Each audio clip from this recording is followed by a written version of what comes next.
حالت اعتکاف میں نشہ کرنا، سگریٹ پینا اور نسوار رکھنا بری بات ہے۔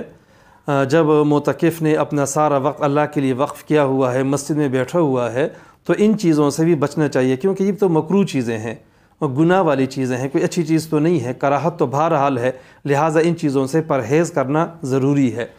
تاہم بہت سارے لوگ اس کے بغیر گزارا نہیں کر سکتے، تو کیا وہ مسجد میں پھر یہ نشہ کر سکتے ہیں؟ تو اس کا جواب یہ ہے کہ مسجد میں نشہ کرنا بالکل جائز نہیں ہے۔ سگریٹ پینا، نسوار وغیرہ یہ مسجد کے آداب کے بالکل خلاف بات ہے، اور سگریٹ اور نسوار رکھنے کے لیے مسجد سے باہر جانا بھی جائز نہیں ہے۔ اگر کوئی باہر جائے گا تو اس کا اعتکاف بالکل ٹوٹ جائے گا۔